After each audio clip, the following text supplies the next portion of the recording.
Lifeboat Live. We have 4 simple rules. Number 1, we don't discuss politics, ever. Number 2, this is not a religious channel, and while you might hear people say, God bless you, or I'm going to pray for you, or I wouldn't have gotten through this without my faith, that's fine. What's not fine is to say, my God is better than your God, or here's why you're not getting into heaven. It's not going to fly. Number 3, we believe wholeheartedly if you can't control your tongue, then you can't control your life.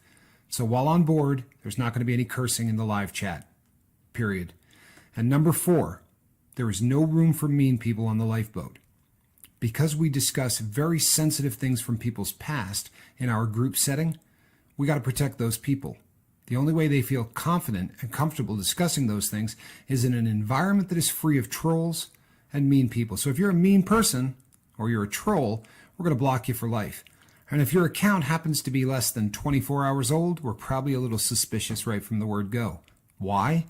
Well, because there are people in this world who enjoy being cruel solely for the sake of being cruel. It's not going to fly here. But if you're here because you're trying to get sober and live your best life, then you might find that the lifeboat is just that, a lifeboat. I'm Captain Tommy Scoville, and we will see you on deck.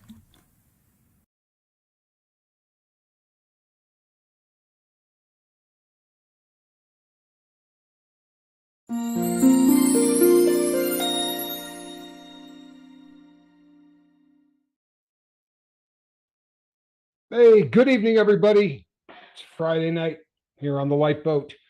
I am Captain Tommy Scoville. On the other side of the glass, my partner Mark Wages. This is our Friday, right? It's the last day of the boat for the week, and you know what? It's been a good week, people. It really has. It's been a very, very good week.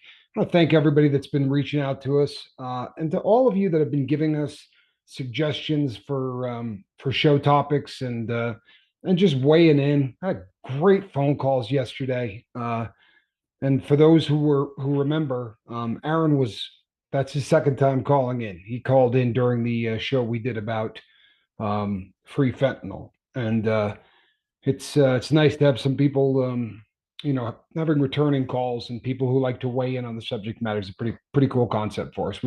It was the dream, and it's coming together. So we really appreciate you people. Tonight's subject is one that's kind of near and dear to me, for painfully obvious reasons. Before I get rolling, I want to say this. I deserved to be in prison, right? So I'm going to say a lot of things tonight about people who did not deserve to be in prison, but I'm not one of those people. I was not a drug charge. I was not a guy. Now, my drug addiction is what drove me to do some really, really stupid things. But if you do stupid things in this country, you need to be punished. If you don't, this country will devolve into the purge, right? And that's not something that I think anybody here really wants, right? We all want some kind of order. We want our families safe, etc., right? So there's a couple of statistics that people, anytime you bring up prison, the U.S., there's going to be some statistics that everybody quotes. We are 4% of the world's population, but we are 26% of the world's prison population. That's pretty terrifying, right? We incarcerate more people here in the US than any other place in the world. And it has jumped so much since 1980 that it leaves you scratching your head and going, why? In 1980, people incarcerated for drugs in the US, 40,900. That's 1980. In 2019, that number swelled to 430,926. That's a pretty good jump, people. That is a pretty good jump. In 1986, if you went to the feds, right, if you had caught a drug case that landed you in federal prison, you would be walking out the door on average in about 22 months. You do that same crime today and go to prison, and you will be walking out the door on an average of 72 months. One of the things that, as I started to do a deep dive into this, one of the things that jumped out at me, Brandon Taylor, thank you so much. Please hit the like button, people, it helps. One of the things that jumped out at me when I started doing research on this is that the level of crime committed in this country has not gone up. It hasn't. In fact, it has gone down. Crime has been on the decrease now for a very, very long time, up until about the last 5 years. But for over the course of decades, our nationwide average for crimes, violent crimes, all of those have been on the steady decline. But our prison population has been absolutely going through the roof. That's a problem. I don't care who you are. That's a problem. Um, so right now, the if you take a look at where we're at in the U.S., there are roughly 2 million people in this country who are incarcerated. 2 million. Now, 600,000 of those are in prison for violent crimes. 600,000. That means 1,400,000 are not in prison or locked up for violent crimes. So we have talked at length about drugs, about booze, right? One of the statistics that we know for a fact is that 50% of everybody who gets killed, or 50% of everyone who does the killing, is drunk. So when you look at the violent crime and say there's 600,000 people in there for violent crime, it's a pretty safe bet that 300,000 of them did it while drunk. Correct? And they say that over 80% of all violent crimes are committed by people who are under the influence of drugs or booze. So all of this keeps coming back to drugs. The statistics, no matter how they church it up, it continually comes back to the majority of our population in prison is there because of drugs. Even if you didn't get busted with a pound of cocaine, you may have been really messed up and went and stole to get money to get more cocaine or whatever the case may be. But this is something that we're seeing. It's a recurring theme. And it doesn't matter whether you're looking at the state or the Fed, and there's plenty of places to look, people. We have 2 million people in 1,566 state prisons, 102 federal prisons, 2,850 local jails, 1,510 juvenile detention facilities, kind of have a place for the kids, 186 immigration detention centers, right? This is places where we put people before we, in theory, deport them back to wherever they came from. And 82 Indian country detention centers that would be on Native American land. On top of that, there's a crapload of people who are incarcerated who don't seem to be incarcerated, right? We have places where we put people for their own protection. You know, the people around you basically have you committed because they think you're going to hurt yourself or somebody else. By the way, 8 out of 10 of those are drug related. If you got a handle on what's going on in drugs in this country, then our prison population would drop so dramatically. It's insane. This is one of the things that just continues to jump. If you start looking at the statistics, they jump off at the page in ways that should blow you away. They really should. We just continue to make more laws, and we continue to make more laws and take existing crimes and turn them into federal offenses so that we can lock people up for much longer periods of time. And there is zero, I am not exaggerating, zero, because I tried to find at least one study that said this is a deterrent, that the longer you lock people up, the more drug users out there are going, you know what, I'm going to stop doing this, or bank robbers. Boy, you know what, I got to stop. There is absolutely nothing in terms of studies that says long-term incarceration is a deterrent to criminals. Now, do not get me wrong. I don't think that right now in Chicago there is a purge law. I don't know if you people have heard of this, but if you haven't, it's nicknamed the purge law. But what happens is they're saying, you know what, if you commit a crime, we're not going to take you to jail and hold you until it's time to go to see the judge. So we won't have to do the bail system, and this is going to really speed things up. So, let's say somebody gets public intoxication, right? Or they get a domestic violence, but they don't attack anybody, or things like that. Maybe it's not such a bad idea to say, you can go, how about murder too? Right? Second degree murder, we're not going to hold you overnight. So somebody was angry enough or messed up enough or off their rocker enough to kill somebody. We're going to toss them back out on the street and hope maybe they don't do another one before they start calming down. So I'm not backing any of that crazy stuff. I promise you that I'm not. But something has to be done about this, people.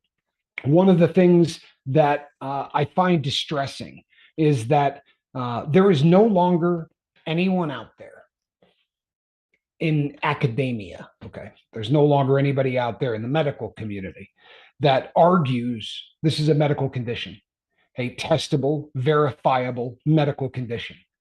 It is the only one of its kind that we say we're going to make it illegal and throw you in prison for it, right?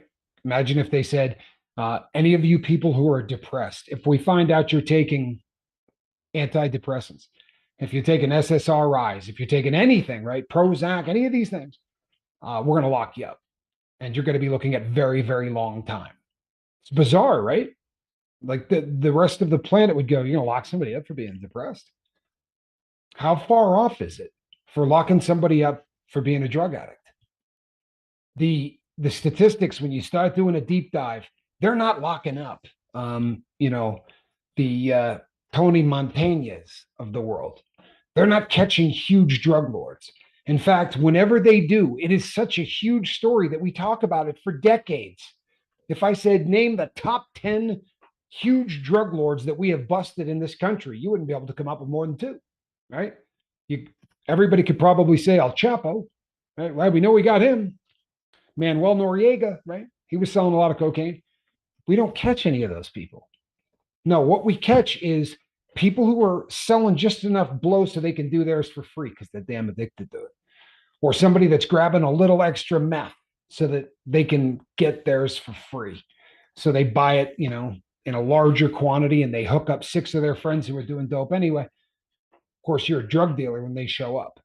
And we just keep lowering the threshold. So if you get caught with X amount, it used to take 500 grams to make it a federal offense. That's over a pound. Well, it's not like that anymore. I promise you it's not like that anymore. And felon in possession of a firearm, right, was a state crime. Every state had the right to figure out exactly what they were going to do. They just decided to make it federal one day. The federal government is taking over all of the incarceration rates here in the country. And it's got to make you ask yourself why. Where's the benefit? It really is one of those things that will sort of keep you scratching your head. The federal prison population has risen 900%, right, since 1980. 900%. Across the US, 1 in every 7 people incarcerated in the federal system is doing life of one kind or another. 1 in 7. Now, by one kind or another, I mean they're either doing life without or they're doing 25 to life, which in federal prison is life without, because you do 25 years, they're not letting you out. I promise you, there's none of that. The federal parole system, all those things are dead, but they continue to throw people away. If you believe that we're making the planet a safer place by taking somebody that got caught 3 times with methamphetamine and giving them 25 years in prison, there's a very famous quote, and I'm sure you all know it. It says, if you want to judge a society, don't look at the best of the society. See how they treat the worst of their society, right? Watch what they do to their incarcerated people. If you knew the things that were going on, and I know plenty of us here on the lifeboat have been incarcerated at one time or another. So there's a lot of people here that can weigh in on this and talk about one horror story after the other, right? Of things that we've seen done to people. And I do not want this to devolve into that because, I mean, if your stories are great, I'm not going to sit here and tell them. Because what I really want to concentrate on in this is just how this, as it relates to a disease, right? We need prison reform so badly, it's incredible. We just continue to jack up one new law after another, after another, after another. if you get caught, let's say you're going down the street in this state, the one that I'm in now, and you get caught with 3 ounces of, pick your favorite drug, meth, they're going to say possession, possession with the intent to distribute, possession of a controlled substance over 28 grams. By the time it's done, because you had a bag in your pocket, there's going to be 5 felonies, right? How is that? How does that make any sense? This isn't the kind of thing that happens in any other thing we do in life, right? I punch somebody in the face, they don't go, well, that's an attack. It's striking someone with your hand. It's the intent to hurt somebody with a closed fist, right? You're charged with assault, right? If you happen to have a weapon, okay, assault with a deadly weapon or something like that. But with drugs, they just keep stacking it and stacking it and stacking it. They'll charge you 6 times for the same crime. Why? So that you feel like you're getting a deal when they tell you they're going to drop 3 of them. That's it. Right now in the federal system, more than 90% of the cases that they take are pled out. Nobody goes to trial. Nobody. Because you know that the largest private investigator firm, the FBI, and the largest legal term, the Department of Justice, is who you're fighting with your public defender, who, by the way, gets paid by the court. Lovely, right? The people that are writing the prosecutor's check are also writing the check to the public defender that's working with you. Ain't that kind of what it comes down to a lot of times, is the money? Conflict of interest, right? Absolutely. It's the money, I think, a lot of it, especially with our criminal justice system. It's all about, and I'm sure everybody has seen some of like the First Amendment auditor videos, and I don't really have an opinion on that, because I do think that it's good in some ways it's bad. But if we're going to tie in the drug conversation and violent crimes and stuff like that, guys, they don't care. They will find something, right? It's like the law. What is that law, Tommy, where they can't pull you over unless they see something wrong?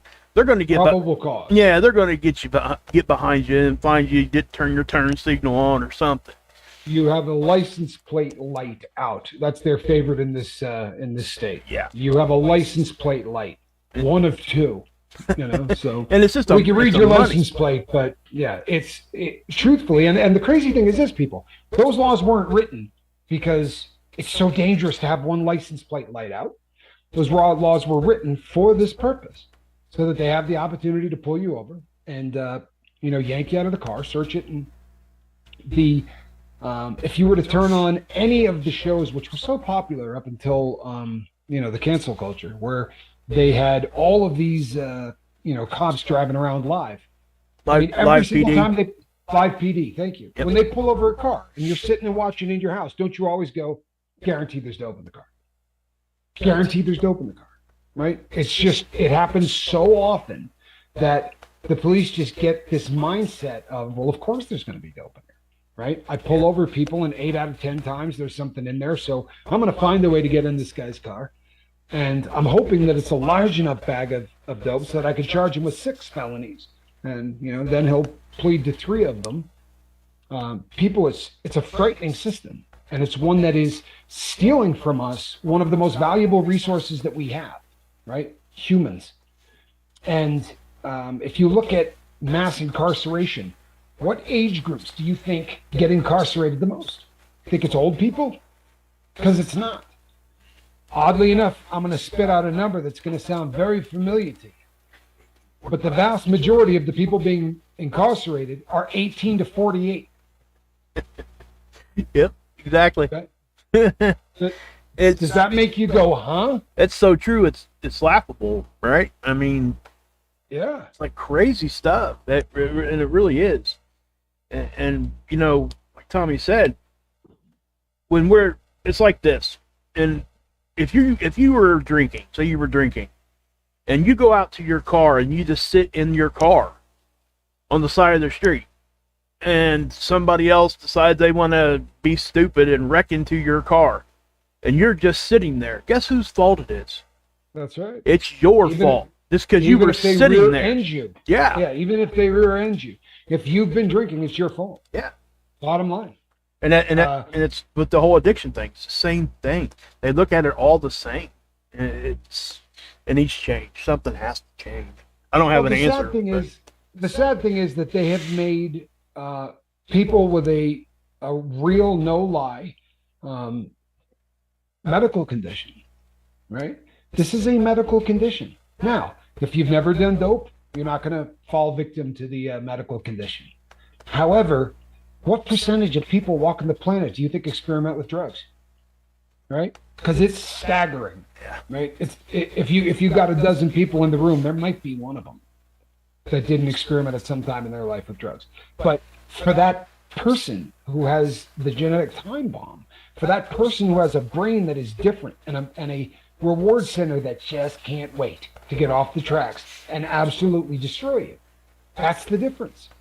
Yep. And unfortunately, you get into a system and you can't get out. Right? Trust me on this one because I'm in it. If you look at me, I don't look like a bank robber, right? I don't come across as, and I used to hear this even when I was inside, when I was incarcerated. There was always a guard who said, you just don't look like a convict, or you don't look like a guy that would have done X, Y, or Z. And, without fail, the next question would be, well, what kind of drugs were you on?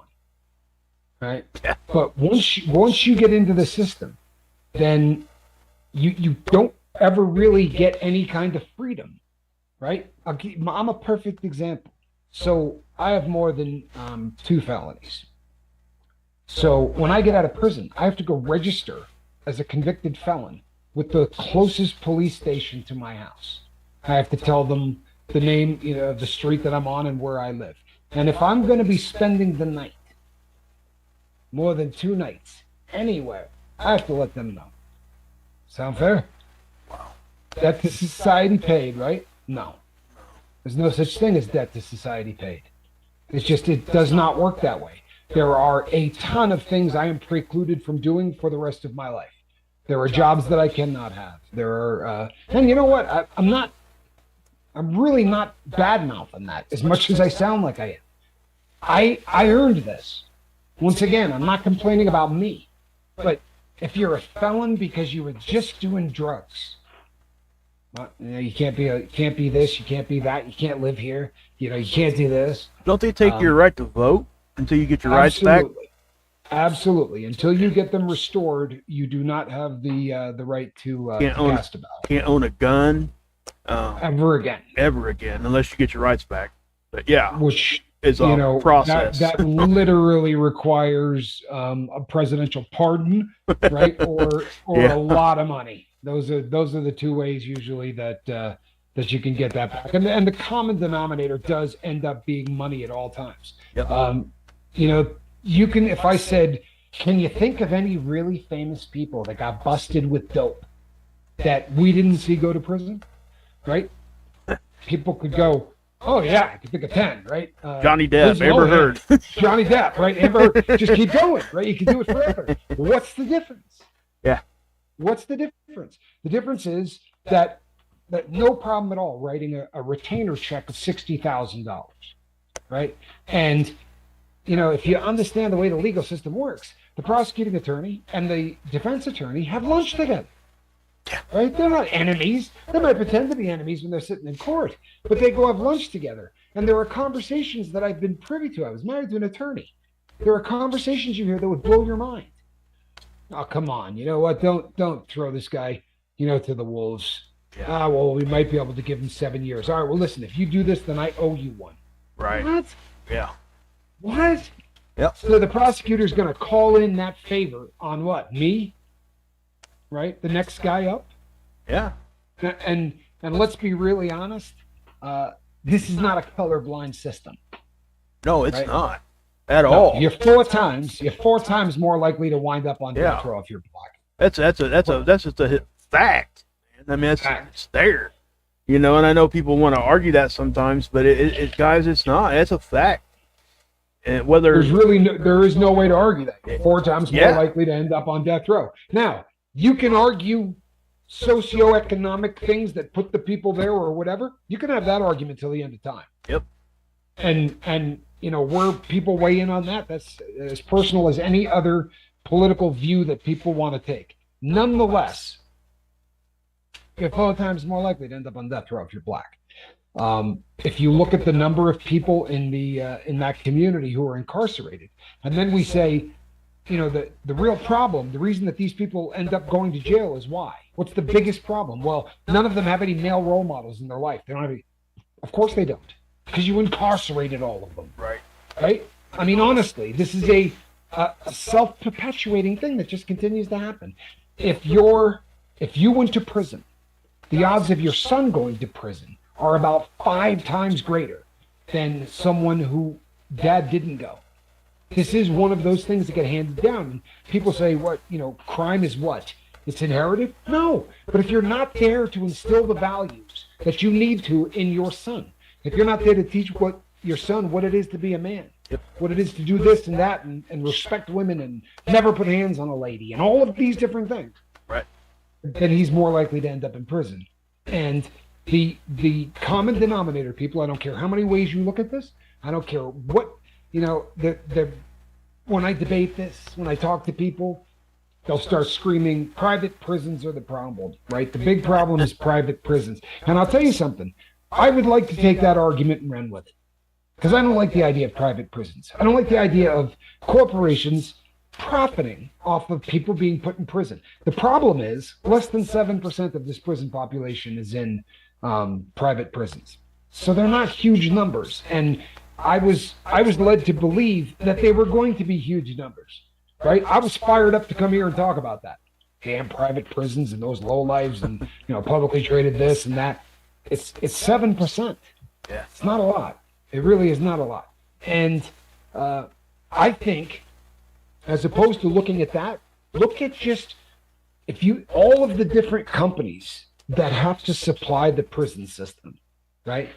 If they were to start incarcerating less people, it would be a very serious damage to a economic machine that is massive. Huge. That is massive. Just the food, the clothing, the electricity, what it costs to run a prison is staggering.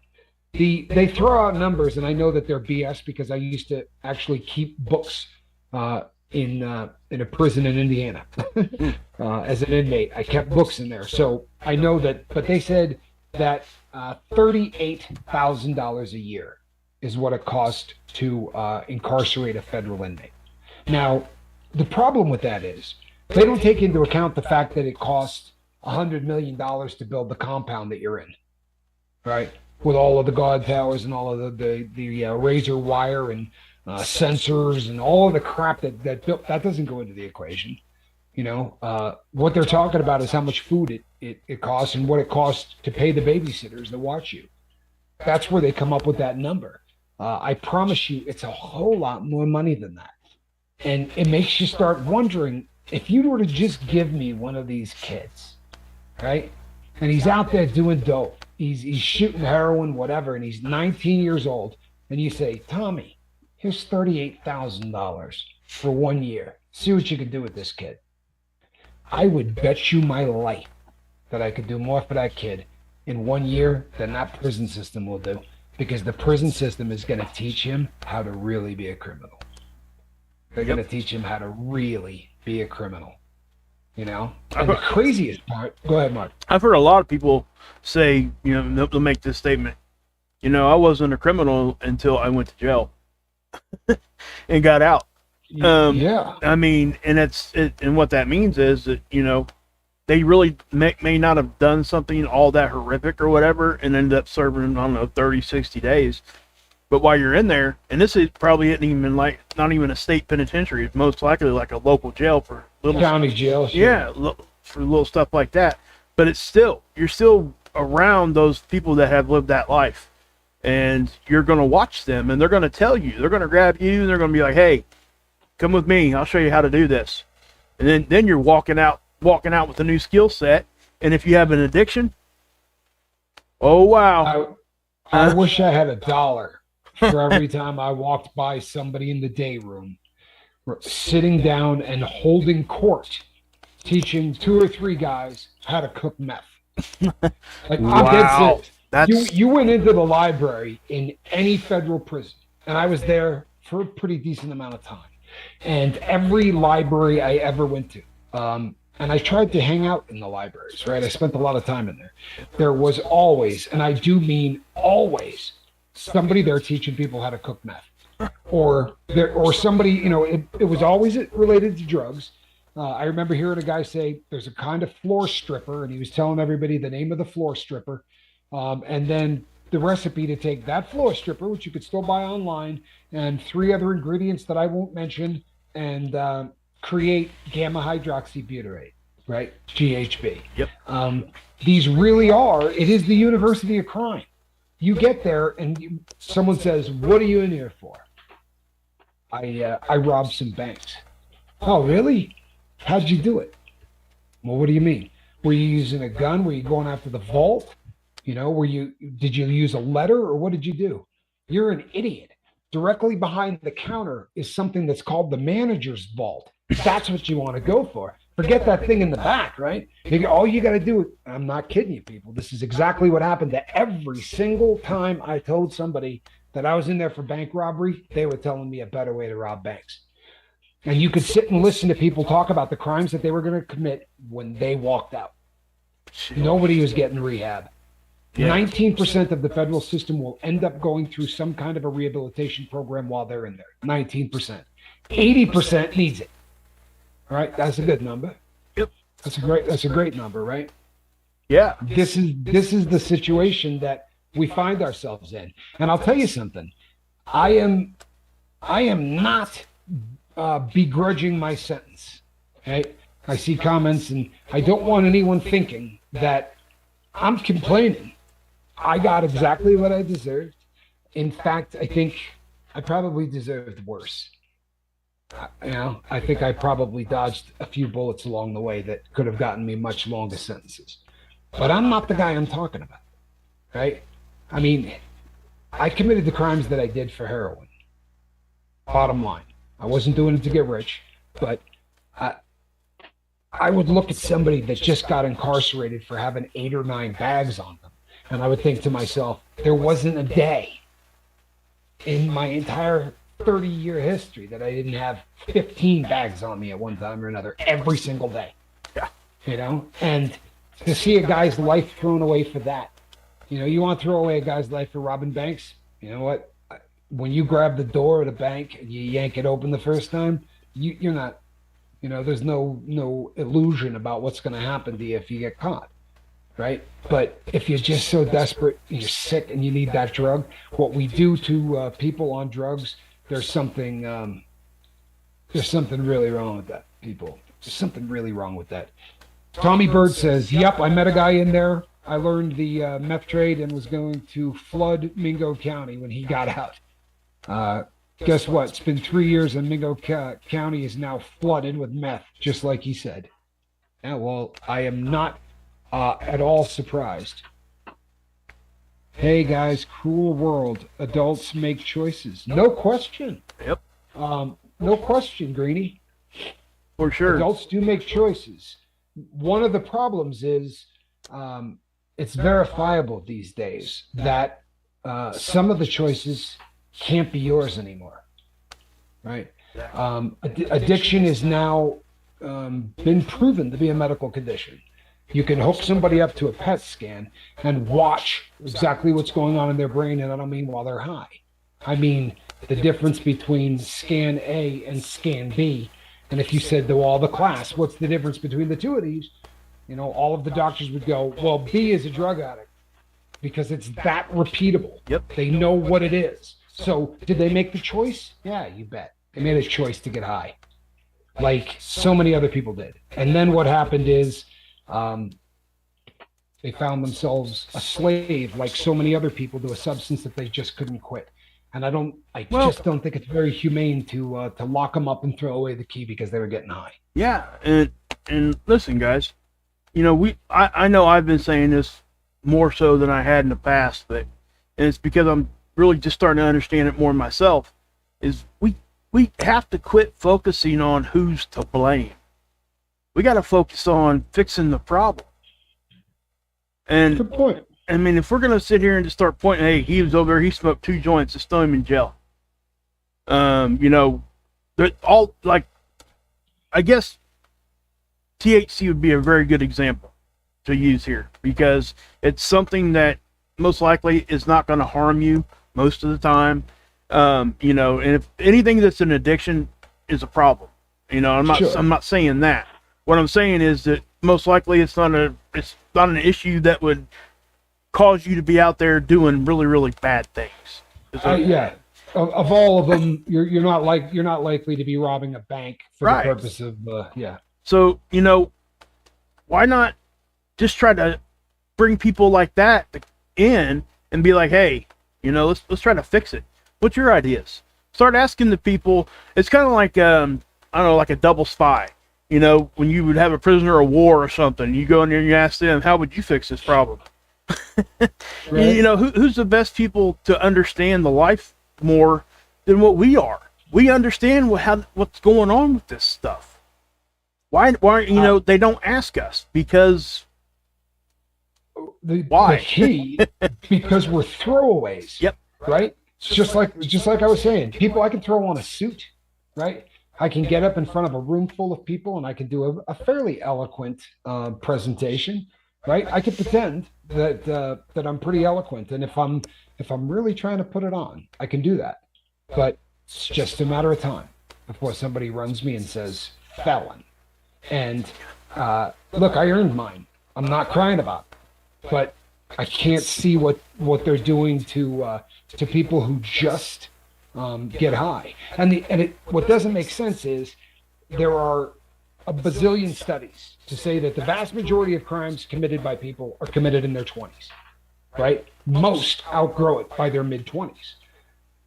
Then the next outgrow it by their early 30s. And almost all of them have outgrown it by their 50s. But we catch a guy in the 20s and we lock him up until he's 50. Yeah. Right? Does not make it's just, we're the only place in the world that does what we do. Right. And the crazy thing is, everyone else is doing better. They're all watching things. Hey, how you doing, my friend? They're all watching it work better every other place on the planet but here. And we double down. Yep. That's what we do. We double down. Yep. You know? 100%. And that's the sad thing is that, again, there aren't more people in prison because there were more crimes committed. See, there are less crimes committed. And read the statistics. I'm not making this up. Right? They're all out there, and they're very easy to look at. Wasn't it Amsterdam where they just basically decriminalized all drugs? And what they did was tolerate all drugs. Is that what it was? Yeah. I mean, honestly, it's not what there tends to be a misconception that, you know, everything is legal and all amounts of it are legal. Like right. Even with the weed, if you get caught with, you know, X amount, they can pull you in and, you know, you're gonna deal with it. But they certainly what they did was they made weed uncool. Yeah, that's honestly, what I mean. That's where I was going with that. They made weed uncool. Yep. Right? Parents, you know, they had kids that just, you got to watch everybody doing this. It wasn't this forbidden fruit that was out there. But you know, the other one that jumps out is Germany, the way that they deal with incarcerated people. When you hear it, because of what we're used to in the U.S., they'll say things like, well, you know, the guy robbed a series of banks. He's been in prison 3 years. So now he's working on the street. He has to come back to the prison at night. Yeah. Right. But every work day release. He leaves. Yeah. Yeah. Work release every single day. And you watch people in America with their jaws dropped open going, you trust him to leave? Well, we don't trust him for anything until we throw him out the door, and then we have to trust him. Yeah. It doesn't make any sense. We have the highest recidivism rate on the planet for a reason. If all of these people that were getting thrown into this meat grinder were coming out rehabilitated, I would say lock them up, right? Lock them up. But they don't come out rehabilitated.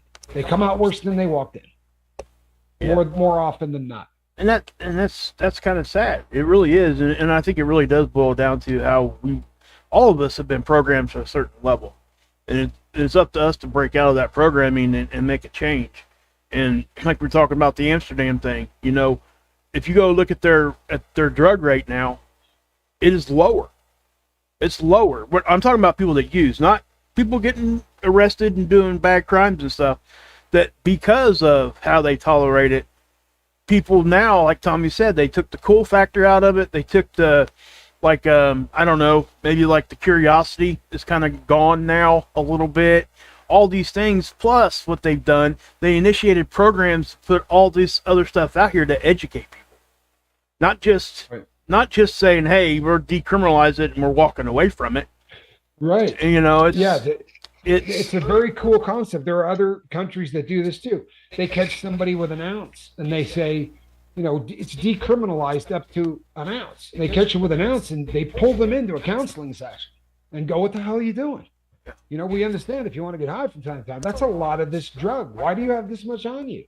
Right? This isn't making sense. You got to appear in front of a judge tomorrow morning at 8 and tell them why you had that much dope. Right. And the judge is not going to throw him in jail. The judge just wants to know. Right. And then they steer him into a rehabilitation program. Exactly. And these things actually work. Greeny Page, good to see you. Yep. Hello to you as well. Yep. Hey, then we got Swiss in here with us. Go ahead. Good. Seventh Son says, that's me. No, I'm sorry. That was Tommy Bird. Tommy Bird says, I'm a convicted felon just because of drugs, and now I have to deal with that for the rest of my life. I'm sorry, Tommy. I really am. And then Seventh Son said, I got fired from my job as a taxi driver. Turns out customers don't appreciate when you go the extra mile. Yeah. You go, Steve. Keep rocking it, Swift, man. how are you, brother? Oh, I'm so far so good.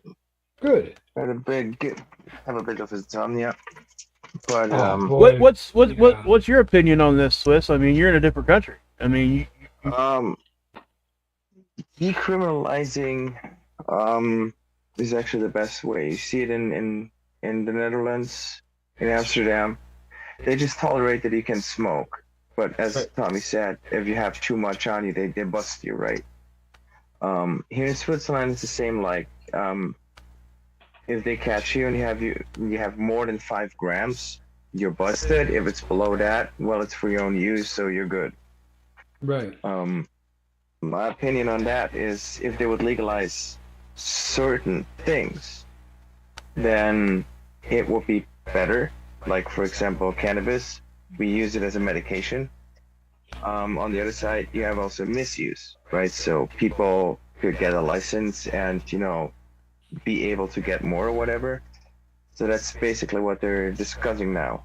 If they should release it, like in the United States, like you guys have it through dispensaries. Right. Yeah. Or if they just leave it illegal. With the coffee shop model, or right? Yeah. If it ain't broke, don't fix it, kind of a thing. Well, what about like a harder drug, like a really dangerous drug? Like fentanyl or something like that. Oh, yeah, not really. That is something. I mean, it's hard for me to say. Well, how do they deal with that? Is what I'm asking. I mean, what is? It's coming over, and I had already a couple of friends that told me that good friends of them got on fentanyl, and they're like a week on, and they're terrible. They look like shit. Sorry for swearing. You're good. But you know what I mean? It's just coming to a country near you. This is. It's coming from Poland. I remember being there. I've been to Amsterdam, and one of the things that really jumped off the page at me was they referred to addicts or junkies. That was somebody that abused anything, right? Like it was almost a ubiquitous term that they used regardless of what the person was abusing. There was somebody over there that we knew, and somebody made a comment that he was a junkie, and I said, that guy doesn't do anything. And he said, yeah, he drinks nonstop. And I said, but I mean, anything that was abused, they sort of looked down their nose at, and didn't really look down their nose at anything that wasn't abused. Chuck Norris. Wow! Wow! Sorry. Chuck Norris. Yeah. The recovery system in this country is nearly worthless. then the safe kids just add fuel to the fire. Then yes, methadone and Suboxone works, especially if you want it to. But how about a real fix? By real fix, do you just mean quitting altogether or that type of thing? I'm not sure what you mean by real fix. Yeah, I mean, there's a lot said right there, honestly. I think he's talking about the safe kits that they've been handing out, like with the crack pipes and stuff in them. Oh, sorry, I said kid, didn't I? Yeah. Safe kits. Yeah. Yeah, kits. The real fix, statistically speaking, if you look at the number of people who successfully get off of opiates after long-term abuse, the numbers are dismal. So there are people for whom the medical assisted treatment is a godsend, and I'm one of them. I'm one of them too. I mean, I'm one of them too, and I'm to the point. I truthfully believe I could stop. You know what I mean? But my fear is what keeps me. I can't explain the person that I was. I really can't, and it tears me apart. The thought that I could be that ever again. This stuff doesn't get me high, and it just keeps me from ever, feeling that desire again. It's a big Jones. It's a big decision. It really is, and this is something if anybody else is in, I'm sure they are out there in medicated assisted treatment, like the one I'm in, where we had my counselor come on with Cindy this past week. It is, if they were to if I had to just take that away from my life, I cannot tell you how much harder my life would be.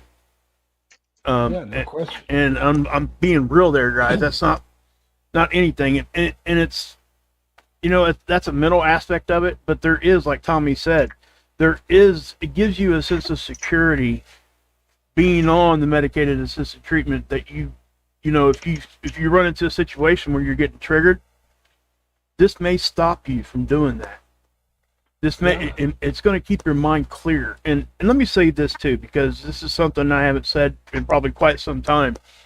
When me and Tommy or anybody else out there that's on Suboxone or whatever they're doing, more so with Suboxone because of the way that the drug works. When we take our medication, we don't get high. We come to level. We don't go any. Just for the withdrawals. Yeah, we come to level, guys. I mean, this is something. This was a stigma that our whole society has to try to overcome. And let me say, it is getting better, but there's still a long road for that.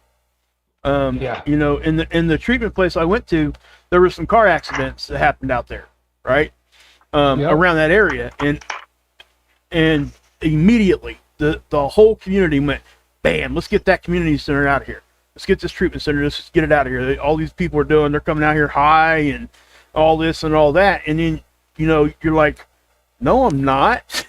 I haven't been high since I got sober. And it's crazy because it's just another thing that has to, we have to overcome that. And we have to be able to forgive those people that are doing that to us at the same time. And that's a hard thing to do. Aaron Jones has what's your opinion on the libertarian argument that all drugs should be legal? That way we never lock up nonviolent offenders. And it goes a lot farther than that, Aaron. If all drugs were legal, then you also eliminate the black market and all of the money that is made from the black market. I think it's a very interesting conversation to have. Everyone has an opinion on it. I think we could not do worse than we're doing now. Chuck, instead of the safe kits keeping people hooked, something that gets you completely off opiates altogether. Boy, if they come up with that, I think it would be great. I really do. Yep. But as of today, I don't know what that is. I really don't. And for, again, if you look up the statistics, when they talk about long-term opiate addiction, they're talking about people that basically abused for more than 5 years. And, the failure rate's in the 90s, right? This means that 9 out of 10 people just can't do it. It's like telling a diabetic, get tougher and don't need that insulin. Well, maybe Yeah, we could sure. figure out a way for you to not take that insulin so that you're not paying into a system. But Yeah. for me, um, I may be paying into a system, but I was paying $700 a day to criminals Yep. who smuggle kids and dope across borders. And I'm a lot happier paying it into even big pharma. exactly. And let me say this too, guys, so to kind of let you know where I'm at. Every group that I go to, every week when I have to go do my group session and all that, and if the doctor's there for the doc visit and all that kind of stuff, one of the first questions they ask you is, "Do you want to taper?" They're not Right. they're not trying to keep me on it. They're letting me control my own life. And if I say I want to taper, I can taper. I can titrate down and get off the stuff. But the thing of it is, like I said, like Tommy was saying earlier, when you start getting down that low, it most certainly can. And those triggers, when they come back at you, it's you're not going to have that tool anymore. It's gone. And yes, I think that everybody, for whatever you want in your life is what I'm trying to say. And then what works for me isn't going to work for you, not necessarily. What works for Right. you might not necessarily work for me. Miss V, she did an awesome thing. She was off all substances. I tip my hat to her. I really do. Right, and we encourage That's that. awesome. We encourage that. That's the best case scenario. Yeah. I believe that to be true. Yeah.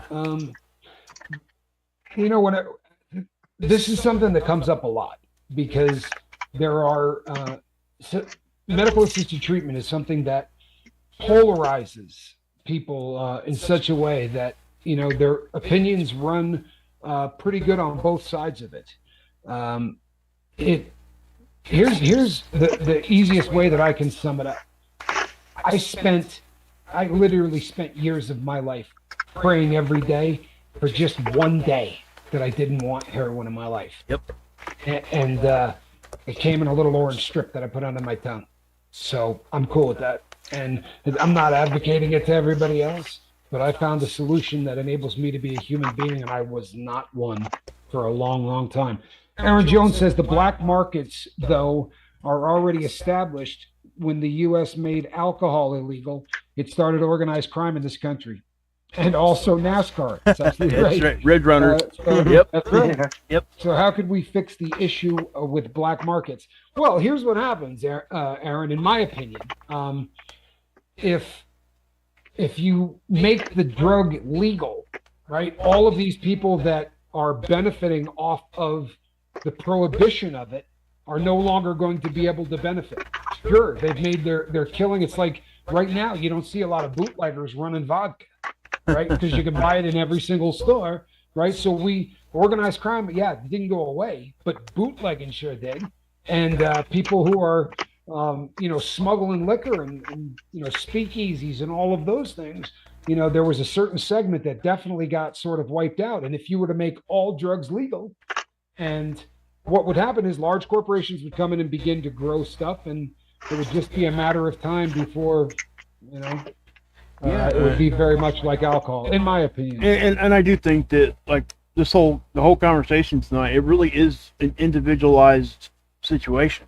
I think at some point we have to figure out a way to look at each person individually and what they need and what's going to work for them. Now, I want to say this too. What's working for me right now may not be working for me in 5 years. Okay? Right. You have to keep that, you have to be skeptical, and you have to keep your mind open all at the same time. And somebody No question. if somebody gives you a suggestion, try it. What's going to happen? I mean, and when I say suggestion, I'm like, suggesting that, hey, try this and it might help you get off of this or cut back a little here and there. And Right. and at my facility, my doctor will tell us, listen, if you titrate and you titrate the right way, you're going to be just fine. But you know what the right way is? You're talking extremely slow. The right way is not the wrong way. Right. That's the right way. Yeah. Right. The right way for you. Right? Yeah. Is Exactly. providing enough- Exactly, Swiss. Well said. Well said, man. Chuck Norris says exactly like the insulin analogy. You stop the drug, but you still have the underlying trigger. Many people that fell to drugs didn't ask to become hooked, only to be pain free. which is understandable. Yeah, and that's I'm glad that you said that, Chuck. It's a great comment. And this is one of those other things that hurts me about this prison system that this show we started talking about on this show. The number of people that are in there that the underlying trigger started after a car wreck. The underlying trigger started after cancer or whatever. You hear that story over and over and over and over again, and we as a country we really abandoned those people. We allowed the doctors to push mountains of stuff on them with no problem at all, got them viciously hooked, and then what did we do? We said to the doctors, you can't ever give this stuff out ever again. So after we got them completely hooked, we kicked them to the street. Yeah. Where now they got to buy this stuff from the black markets, even though they really were using it for pain. Now, were they taking more than they needed? Who cares? I mean, honestly, I don't know how you quantify that. Right. How do you quantify whether or not that guy really needs the pain meds? But anybody that started off down that road trying to beat pain and ends up in prison means we're doing something wrong. That's my humble opinion. Let me read Rip's comment here. He says, the day I found a good doctor and took my first Suboxone and was trusted to have my own 3-month prescription, I never thought about pain meds again, and I was back to normal life. Okay? That's a freaking awesome thing. Okay? It is. It really truly is. And, he's making a good point there because he's showing you a different side of the spectrum there. He's very successful, and he was able to get himself a doctor to actually give him a 3-month prescription. That is a feat in itself when you're talking about Suboxone, guys. I mean, it really truly is. And, what I'm saying is that if you're in the life and you're listening to us right now, and you're looking for something to, get you okay right this second, and that can work for you long term and give you that clear mind to think about what you're actually doing, because that's what you need. You need to be able to think clear, at least for a little while, to see what you're doing. Now, whether you go back to doing what you were doing before, or you continue to take whatever medicated assisted treatment, which has to be coupled with counseling and group sessions. Okay, guys, it really truly does. At least at the beginning. And throughout. And that stuff can kind of taper off as you get further on sobriety, but it helps. Okay? They're helping you fix the physical, and then they're adding on the mental aspect of it with the groups, and that's really where it's fixed. Because you're thinking clear now. If you're spending 12 hours a day chasing down drugs so that you're not in pain, or you're spending 12 hours a day chasing down drugs so you're not dope sick, if you're doing any of those things, the chase becomes bigger than the drug problem. The beautiful thing about any medical assisted treatment is try talking to somebody who hasn't had their MU receptors tainted with opiates, and try to talk to them about the possibility of maybe changing their life. And I promise you're not going to have much of a conversation. Now, if you can give them a drug that A, isn't going to get them high, and B, is going to coat the MU receptors, giving it the appearance of the fact that they just fixed. Now you can sit the person down and start talking to them. And whatever decision they decide to make, some people will use it for a year, some people use it for 5, some people may never get off of it. That's the cross to bear of the person that takes it.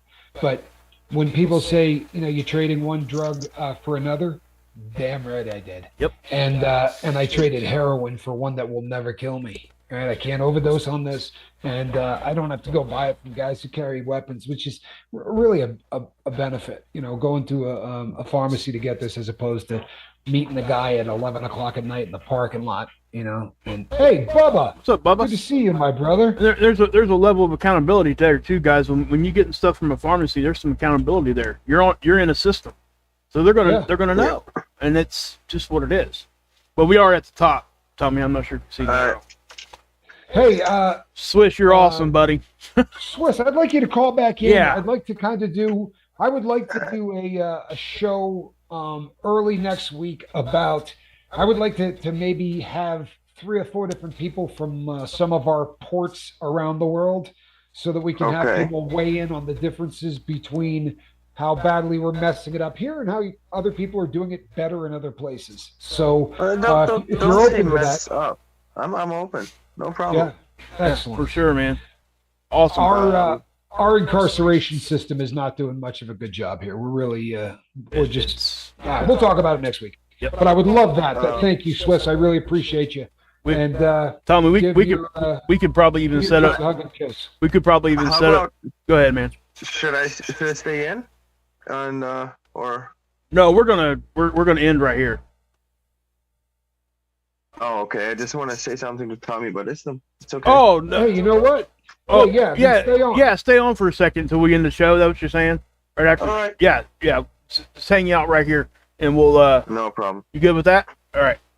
I hang in there, not literally, but I'm hanging in there. Okay. Okay, well, appreciate that. All right. All righty, everybody. We will be back on Friday night, right? The actual Friday night. Mark and I got a couple of days off.